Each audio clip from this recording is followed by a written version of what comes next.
Hello everybody and welcome back to our channel. We are Brigade of Beings, a diagnosed dissociative identity disorder system. My name is Elsa and today we're going to be discussing alter age.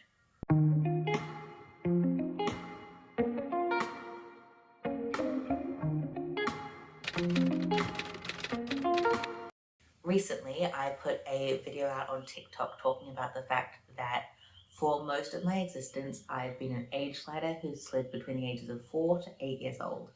And then the other day, after a little bit of system rearranging went on, I fronted and I suddenly realized that I was the same age as the body. I'm 23 now. And I had this overwhelming sense of I've grown up. And I asked if people would be interested in a video about me talking about my experiences very suddenly aging up. And there was a resounding yes.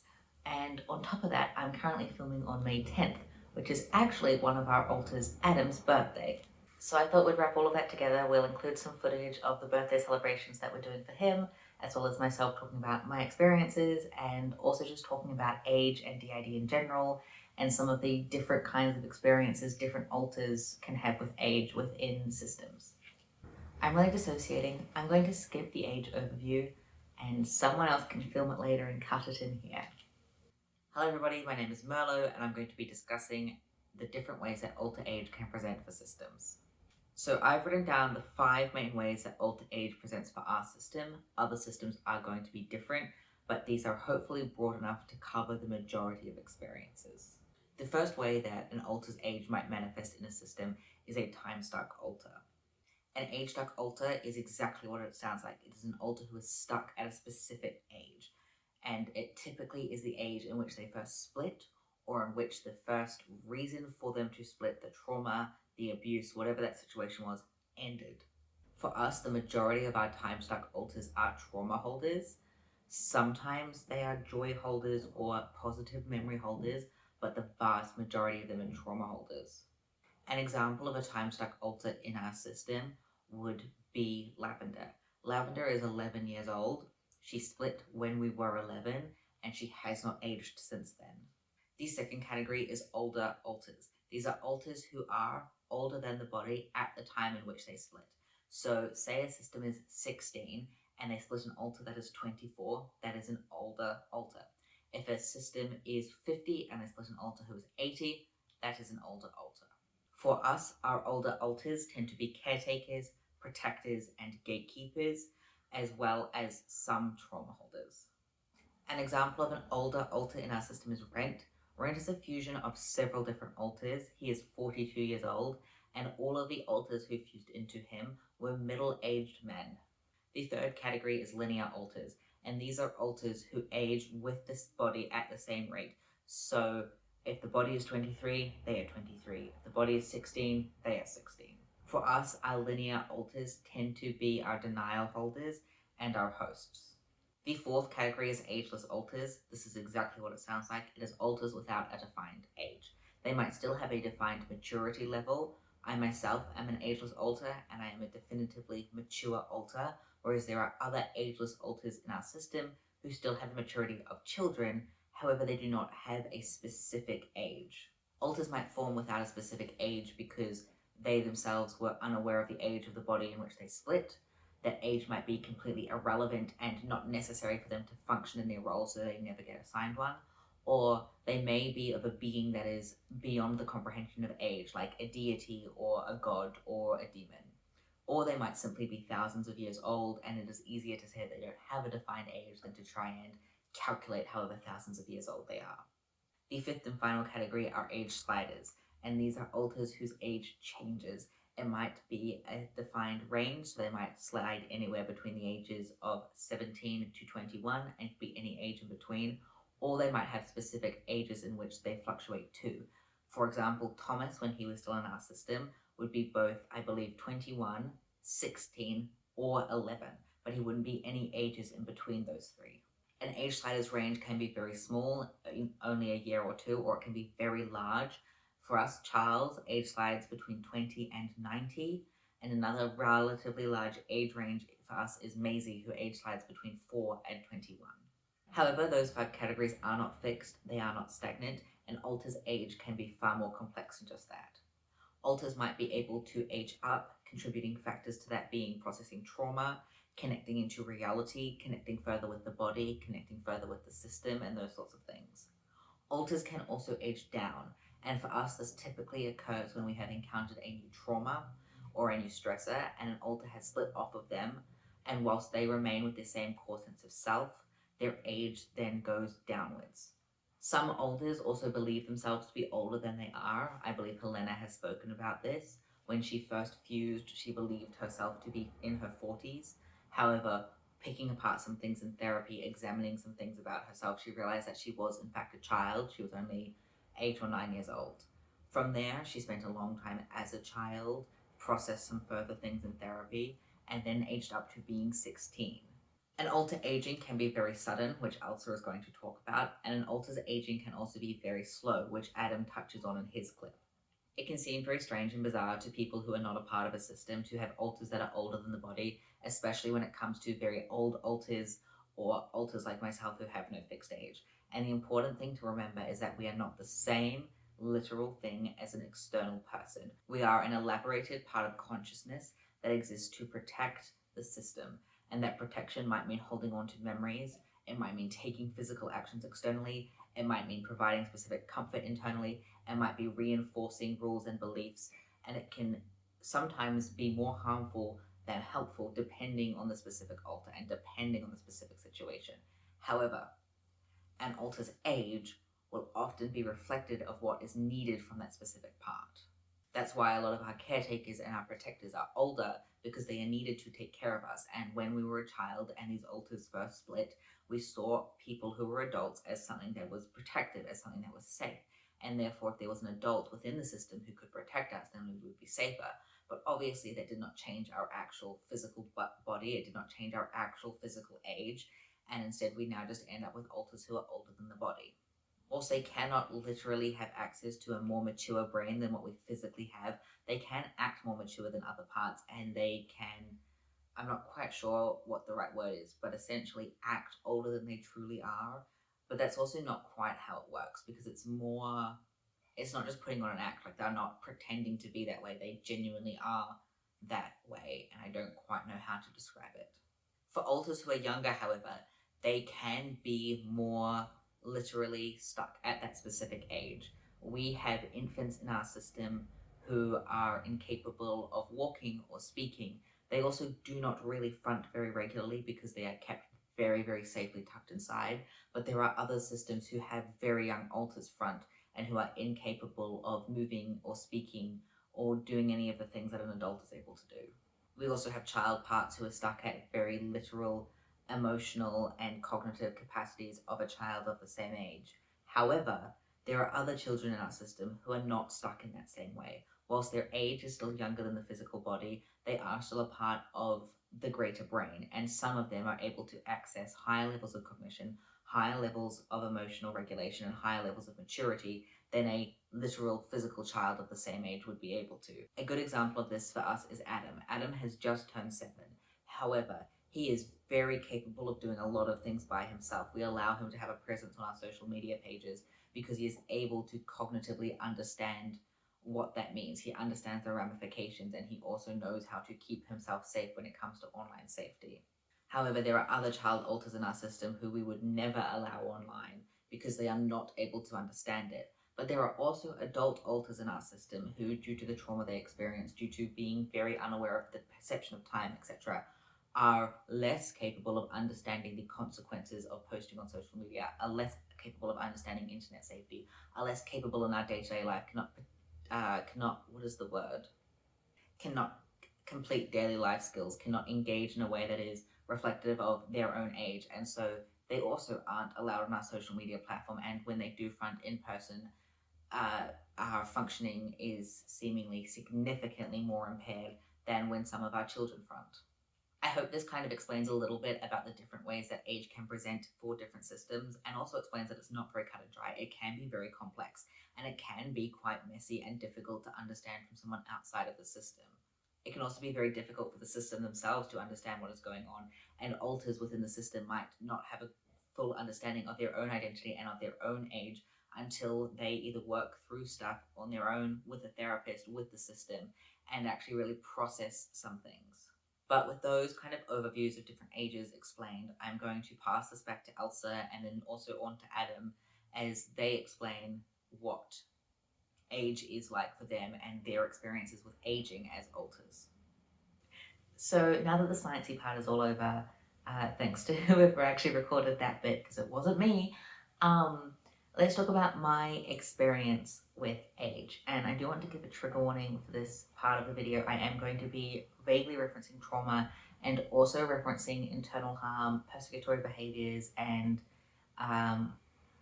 inner world abuse and violence as a part of complex flashbacks and trauma reenactment and all of that sort of thing. So there will be a timestamp on the screen on where to skip over that, but that is important in how I experience age. It'll make sense as I keep talking. I'm kind of dissociating, so it's a little bit hard.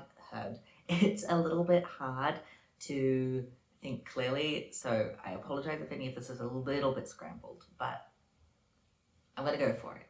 So I formed in the system when the body was somewhere between 3 and 5 years old, most likely 4, since that was one of the ages that I age lived to. But it's kind of hard for me to know specifically because I don't have a lot of memories fronting in the body, and the memories that I do have fronting in the body were of acutely traumatic situations where my actual age was completely irrelevant to what was going on. Despite me being a trauma holder, and I do now as I'm processing trauma and now that I've aged up and I've done little bits of therapy here and there, I'm able to better hold on to the external memories of what happened to me, but most of my memories, most of my trauma doesn't actually involve abuse that was enacted externally. My role in the system for a very, very long time, nearly 20 years at this point, has to be what we call an internal punching bag. So there's a video from Helena that she's made about thinking herself to be our abuser and what that was like for her. And we have other alters in our system who also believe themselves to be our abusers, some who still do, some who've grown out of that. That's not quite the right way to put it, but have kind of processed that they're not. But there are still alters in our system who either all the time think they're our abusers or just occasionally when they've been triggered think they're abusers, or for some other reason are triggered into thinking that they need to enact harm on the system. And so the way that our system protected itself, protected our host, protected many parts of the system was to split specific alters, like myself, who were the targets of the internal abuse that occurred. And it's not that these alters would ever harm anyone outside of the system. They don't even realistically really want to be harming myself. The abuse that's occurring is a very complicated and intricate form of flashback. It's our brain recreating what occurred to us over and over again. And so instead of myself or these alters reliving the memories in which we were abused, that abuse then occurs between the two of us, and it is both of us playing different parts of that narrative, and not intentionally, not consciously. We don't choose to do that. It's not on purpose. I'm not doing it because they want to hurt me. They're just as triggered as I am. They are just as unwilling as I am. But that was really, really hard for me to see for a long time because obviously I was a little kid and I didn't recognize it. I didn't understand where it was coming from. I just knew that there were alters in our system who hurt me over and over and over again every single day of our life. And so I age slid between 4 and 8 years old. I'd go up and down a little bit. Some days I would very definitively just be 8 or 6 or whatever, and then some days I'd be more fluid and my age would just go up and down with every passing moment. And my internal appearance would kind of shift a little bit as I aged up and down, and who specifically in the system was targeting me would differ depending on which age that I was. Sorry, this is very hard to talk about. But I think it is important because it's important because I had to remain that age for as long as those dynamics were being maintained. I had to remain that age because I was being pulled into those dynamics. I was being pulled into those flashbacks And if I was not that age, those alters would not target me. They would target other kids in the system. And so it was very, very integral for the collective safety of the system that I remained young and I remained targetable. And I do not hold any resentment towards the rest of the system for that, because I understand it. Like, they also didn't choose it. It wasn't like no one in the system chose for this to occur. It was just how our system functions. So I was age locked, and I had to be those ages because that was what was the most protective for the system. And also, I was kind of stuck there too. There was a lot I hadn't processed. I didn't realize that I had any external trauma at all. I thought it was all internal. It took me a good long time to realize that actually I did have external trauma as well. And that's still very, very hard for me to look at and acknowledge. Very, very hard. And then the past few months in therapy, well, no, yeah, honestly, it's actually been over a year now. My time perception is warped. But we have been slowly, very slowly, because it's very difficult, starting to tease apart and process the specific mechanisms that cause these alters internally to have to enact internal abuse, and what's causing them to be stuck in these trauma reenactments and these complex flashbacks. And so it's been slowly, very slowly, like teasing that apart, acknowledging it, doing psychoeducation about it, talking directly to some of these parts, talking to alters like me who are victims of these parts, talking with people like Cryptic, who's our primary protector, who can help communicate with these parts or help communicate with people who can communicate with these parts. And it has been slow. It's still a big work in progress, but there has been some breakthroughs with specifically the parts who've been targeting me.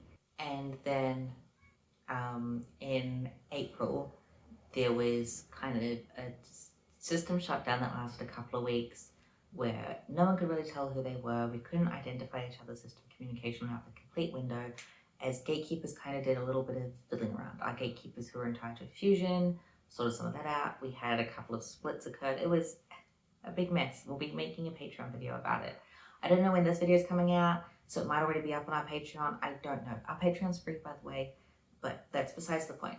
Throughout all these changes, it was deemed necessary, time appropriate, that I no longer needed to be a kid. I no longer needed to be a target for these specific alters.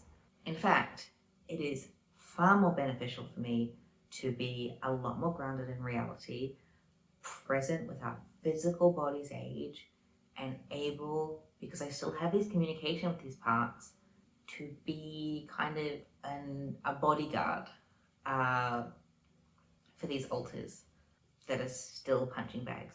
And also to now hopefully work with Helena and work directly with the alters that are perpetrating this internal abuse to make them realize that they do not have to be doing the things that they're doing.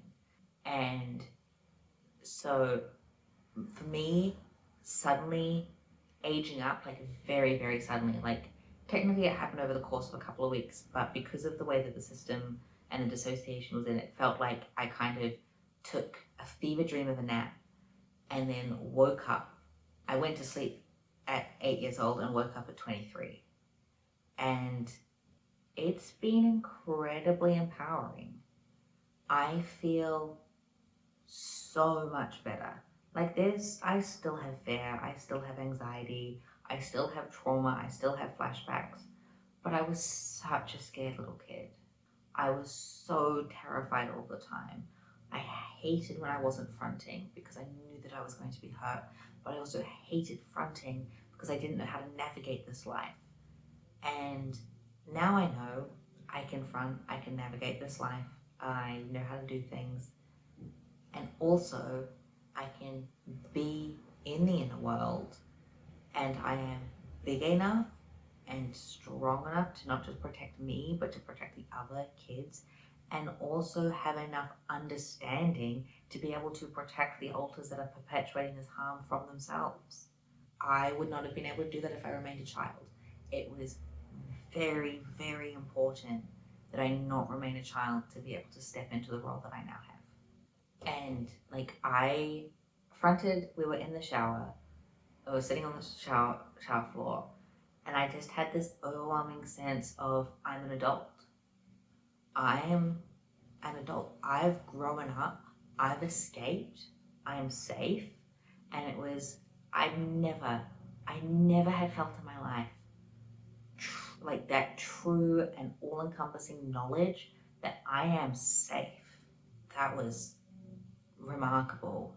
Like it was, I do not have words to explain just how powerful that realization was. So that's my experience with aging. It was very, very sudden. It was necessary for system protection. And it was so beautiful. But not all aging in systems is sudden or abrupt or because of a need. As I mentioned at the start of this video, today's Adam's birthday.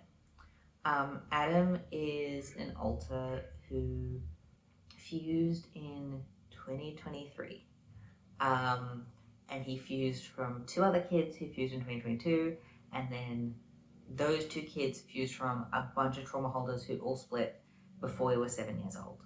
And Adam's one of our frequent fronters. He's very, very involved in our life. He's made a video on this channel about art, and he is one of the very, very few alters in our system who have a birthday. Part of that is because we split so frequently, because we fuse so frequently. Even for alters that age, there's not much point them having a birthday, because chances are by the time 12 months passes, they won't be themselves anymore. They will have fused into someone else. They would have split. Like, they won't necessarily be them anymore. But Adam is probably going to be around for a good long while. And so last year in May, he decided it was his birthday. And I think that he picked May 6th as his birthday because he'd been 5, and then suddenly he realized that he felt like he was growing up. He felt 6. He was aging chronologically. And so he had a 6th birthday. And also last year, on May 10th, we adopted S'more, our cat, our little black cat. And so after that, Adam decided that actually May 10th was his birthday because we got S'more for his birthday. That is not why we got S'more. We got S'more because we were taking a break from uni and needed something to keep ourselves sane. But he wanted to make the day about himself, and honestly, he can. He's great. He's also very, very close to front at the moment. And so today, because we knew it was going to be his birthday, we decided to celebrate. So we brought cake ingredients, we've made him a cake, which I'll put some footage in after this, and probably also some footage of Adam talking about his actual birthday and aging. But my point being, we wanted to make today special for him. He deserves it, and we can. And so we got a cake. We're letting him pick a lot of the activities. He's very grumpy at me that I put makeup on because he did not want to wear makeup, and I very much wanted to film this video, and I wanted to film this video with makeup. So I'll be washing English, but I'll be washing that off as soon as I'm done filming. But yes, I am very excited for my birthday party, even though it's just us, because our friend who we wanted to celebrate it with is busy, but that's okay. But I have a cake. It's not finished decorating, so we're going to stop here. I'm going to go wash my face off, and then I'm going to show you my cake and talk about what it is like aging chronologically, but different to the body, because I'm turning 7 and the body's 23. And so even though I'm getting older, the body's also getting older, and I'll probably never catch up to it. Hello everybody, my name is Adam, this is Monkey, and this is my birthday cake. It is, I kind of is meant to be a zoo enclosure, but it's a dumb zoo enclosure because you'd never put all these animals together, but that's okay. It is jam and cream and sponge and chocolate fingers and icing and jelly. And Zeno and myself and Pan and Astral and Cryptic all made it together. And it is for my 7th birthday. When I fused into myself, I was 5 years old. And I was 5 for a year. And then I realized that I was getting bigger. And then I decided to have a birthday and turn 6. A little bit after my birthday, we adopted S'more. And then I decided that today, which is the 10th of May, his adoption day would be my birthday, because then it's like he's my birthday present and I love him and I hope that I'm in frame. So today, don't knock the camera, is May 10th and it's my birthday, and today I am turning 7, which is why there is a 7. I think that I age because I front a lot, and also because I want to. I don't want to be stuck as a kid forever. And this is made of fire, I should not play with it.